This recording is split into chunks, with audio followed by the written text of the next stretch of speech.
What is going on, everybody, and welcome back to Tuesday Morning Quarterback.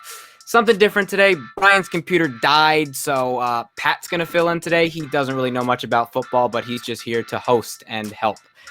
Yeah, do not discredit my football knowledge. Might not be the most intelligent football fan, but I know a bunch about football. So let's get right into things here. Then Monday Night Football, we got the Chiefs beating the Ravens 34-20. I don't know who's going to be able to stop the Kansas City Chiefs in the foreseeable future. Patrick Mahomes recently signed a mega contract. Right? He signed, I think it was 12 years, like up to $500 million. I mean, that's ridiculous. That's just dumb. How old is he? He's like 25, 20. He's really young. I mean, on the topic of that, I mean, crazy. That was the first time these two guys have met, I believe. I mean, we all wanted them to meet last year in the playoffs, but the Ravens got bounced by the Titans. But I mean, Patrick Mahomes tonight, I believe, threw for over 350 yards, and I'll actually get his exact stat line. 31 for 42, 385 yards, and 4 touchdowns. Wow. All you can say is just wow, as you just said. I mean, yeah. The Chiefs are unstoppable. I mean, you can't stop Tyreek Hill. If you stop him, then you got to deal with Travis Kelce. I don't see a team right now that can stop the Kansas City Chiefs. What about Aaron Rodgers and the Packers? Whew. I mean, obviously they're in totally different leagues, right? No, the Packers and Saints. Oh, Packers and Chiefs, because Chiefs are AFC, Packers are NFC. That would be a great game, but the Chiefs' offense is so high-powered. I mean, no one can stop Tyreek Hill. And even if you can, then you have to deal with Travis Kelce. And it's just, then you got to also contain Patrick Mahomes, who today made a couple throws. He threw his wide receiver open. I mean, Marcus Peters covered Tyreek Hill at the second quarter to a T, and Mahomes just put it in there. I mean, I can say right now, I'll put on a lock, the Chiefs are going to win the AFC. And they're going to represent the AFC in the Super Bowl. You think they're going to go back-to-back? Yes. I don't see – love the Packers and Aaron Rodgers, but I don't see a team that can stop that offense. I say we look a little bit into the Seahawks-Cowboys game. DK Metcalf had a little bit of a fumble mentally and physically. What happened there? How do you just give up that easily right before you cross the touchdown line? I mean, it just Deshaun Jackson did it so many times, throwing the ball backwards before he scored. I mean, is Deshaun Jackson still in the league? I think he's back with the Eagles, but he's not the same guy he was. But I mean, you can't do that. I mean, they barely won, which is good, but like you cannot be doing that. Like, yeah, I don't care how big you are, but just make sure you get over that line, because who knows? If they lost that game, you're going to go back to that play specifically and think of you can't be doing. I mean, Troy Aikman described it perfectly. That is inexcusable and it can't happen. But I mean, that entire game was. I mean, but that's a rookie mistake by someone who's not a rookie. Yeah, I mean, it's the second year, but you would assume a guy that would mature, especially with Russell Wilson. Who Russell Wilson is, I think he broke an NFL record for 14 touchdown passes in 3 games. I mean, wow, that's a team. If an ideal Super Bowl matchup would be Chiefs Seahawks. Yeah, that's my ideal. That'd be my ideal Super Bowl matchup. I mean, Russell Wilson is unstoppable. He keeps getting better as the years go on. Yankee legend, by the way. Yeah, he's still not that old either, right? I feel like he's been in the league for at least 10, like. He was drafted with RG in the year with RG3. He is 31, that's still young for a quarterback. And it's not like he's a running quarterback. Like, of course, he's a running quarterback, but in terms of like Lamar Jackson is what I would consider to be a running quarterback, a guy that runs more than he throws. Wilson can drop back better with the best of them and pass as well. I mean, he has the best deep ball in the game. Yeah, I guess that helps. But I mean, later in that game, Chris Carson gets tackled, and I don't know who the Cowboys player is. I won't say his name because I don't even know who he is. Decides to hold on to his leg and twist it. I don't know what that was. I literally just saw that, and it looked like it was like a WWE move. Like, exactly. He took his leg and he just twisted it. Like, for what reason? Do they have like previous beef or no? No, I don't even remember the last time probably in the playoffs, but I don't even think the guy that did that was a rookie. I mean, and Chris Carson, as people have said, is one of the nicest guys in the NFL. And especially with the ACL in the knee being very important for a running back. I mean, especially just even in football, but especially for a running back, that ACL tear could be career ending. Chris Carson just has a minor knee sprain. His ligaments are intact. But still, I mean, if Roger Goodell does not come out and do something about that, that's brutal. We even have Cowboy fans who are the most toxic people in the world saying that there's no excuse for that. Yeah, I mean, but my thing is, even when you watch the video, it's not like there's even any sympathy after. So it clearly looks like it was done intentionally. Because if it was an accident, like he would have at least shown some sort of remorse. There was no remorse whatsoever by the guy on the Cowboys. Absolutely not. I mean, it's inexcusable. I hope that player gets suspended and never plays in the NFL again. I don't think they're going to go that far. He should get suspended, at least. He might.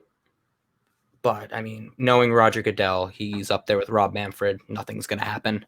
Unless it's Tom Brady. Even though he's not on the Patriots, nothing's going to happen. But let's actually skip ahead to a great game. The Packers played the Saints in New Orleans. It was weird because there were no fans. But, I mean, anytime you can get two first ballot Hall of Famers in a game against each other, it's a treat.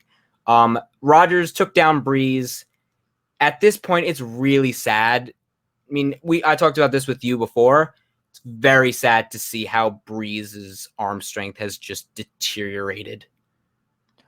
I mean, but my thing, though, like, maybe this is just me being naive. Looking at, like, the stats from the game, it looks like Brees performed better than Rodgers. He had more pass completions and more yards and the same amount of touchdowns. Here's the thing. Brees got helped by, he dumped a 5-yard pass off to Alvin Kamara. I'll have you actually play this one. And Kamara broke like 1,600 tackles into the end zone. So Brees gets credited for a 50-yard touchdown pass there. I mean, at this point, the Saints offense is starting to look like Tom Brady when he was with the Patriots. Bunch of slants, bunch of screens. I mean, it is Brees' last year, but I mean, at what point do the Saints need to consider? They got Jameis Winston as his backup. At what point do you need to consider? Because teams are just playing he up really on the fell off. Yeah. Wasn't he like a number one pick?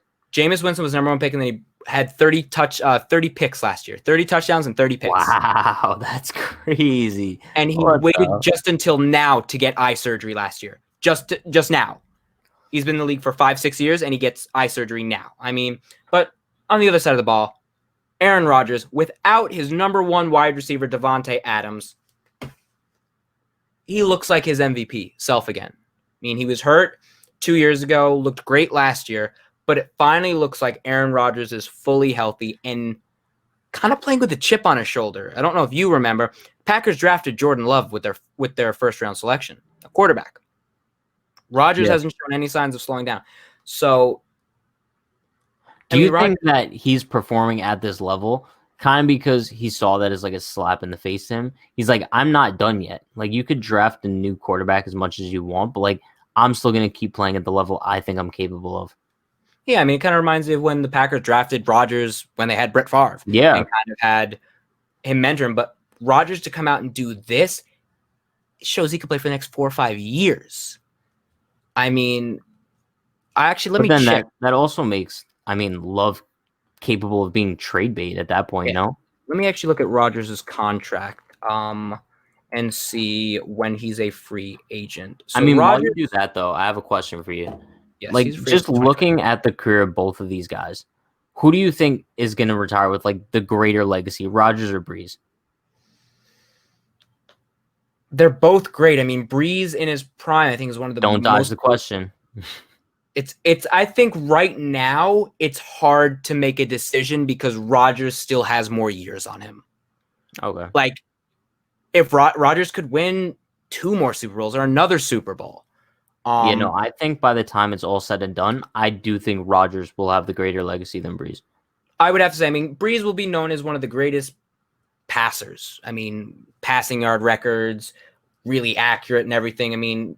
And to Saints fans, is near and dear to their heart because no one Yeah. brought that city back then other than the Saints and Drew Brees.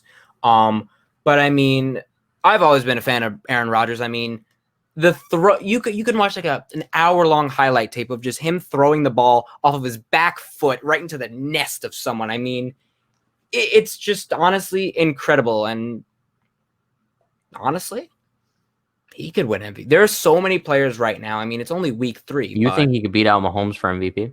I don't think Mahomes will win MVP this year. I think right now, Really? Mahomes is great, but Russell Wilson's going off. I mean, Rodgers is going off. I don't know if his stats will correlate to an MVP because, I mean, but it's crazy. I mean, honestly, just having football back, and it hasn't felt as different. I mean, with baseball, getting used to no fans was kind of different, but like with the NFL, it's like, it's just that sense of normalcy. I mean, besides the crazy injuries, but Well, some of them NFL teams have fans, don't they? yeah, some. I mean, the Jags do. I think the But that's a significant home field advantage. No, that some teams get to have fans at their home stadium and some don't. Yeah. But then again, I mean, that actually big point there. I mean, I think the Green Bay New Orleans games would have been significantly different if there were fans, because we all know when the Superdome has fans, it is deafening. I mean, the announcer for NBC, Mike Trico, I think that's his name, whatever his name is, he literally said when he's announcing a game in New Orleans, he takes a couple aspirins before the game because he knows he's going to go back with a headache. I mean, Rodgers got the Saints offsides on a couple snap counts. Yeah. In New Orleans, that does not. If there are fans, Rodgers is going with the snap count. I mean, Rodgers is one of the best. He gets them offsides, gets a free play, throws the ball deep. I mean, and you had Janoris Jenkins being crazy, but what do you expect? But some advantage. I mean, they're using for stadium crowd. They're actually using NFL films with hours upon hours of crowd noise. Depending, like let's say a third down, they will find like audio from a third down in a spot as big as that and pump that in. That's interesting because I think MLB is just using sounds from MLB The Show, right? Which is terrible. Yeah, it's not authentic whatsoever. I mean, it's also not bad. It grew on me as the season went by. I mean, the Giants literally had their Giants were home, and I think Lawrence Tynes on Twitter said they actually were pumping out booze, which is fucking perfect. I would just say one thing about the Giants. If Dave Gettleman does not get fired by the end of the year, I am going to go to John Mara and beg him not to fire him. I would have said worse, but we're going to cut that out. This man came into the Giants and said, we're going to rebuild this team. We're going to run the ball. We're going to get great protection. We fucking suck. Like, we got the Jets and the Giants be like, oh, who could be worse? You know what I think it's time for? Bring back Eli. No, I love Eli. No, Eli would die if he kept playing right now. Oh god. It's just Dave Gettleman. Just please go. Just leave. I mean, it hurts. Like, I don't know the exact record, but it's awful. I mean, it's ridiculous. Yeah, it just seems like neither New York football team can ever get it together. Besides the Bills. Bills look great. Josh Allen looks great. But with Gettleman, he came in and said, we're going to rebuild, but not like tank rebuild. Huh, how has that gone? We finished 3-13 last year. You know what that kind of reminds me of? A fellow New York team, and that's New York Mets. They never want to do a full rebuild, and then they always just like stay mediocre forever. Exactly. Hopefully the Giants turn it around the next few years, or else, as I say, being a Giants fan is like hugging a cactus. It hurts, but we need the comfort. Oh my god. It's a great one, actually. I think that's all we really have. I mean, hopefully Brian's computer survives, but I mean, whoa. I was not that bad of a co-host today. No, you were not that bad at all. Exactly. I will say that. Exactly. We will have you on for another episode soon to give your so great much. knowledgeable input on Josh Norman and Luke Kuechly still being on the Panthers. Shout out Luke Kuechly. Shout out. Also, shout out Clay Matthews. Shout out all those great linebackers. All right, take care, everyone. Stay safe. Have a good night, everybody.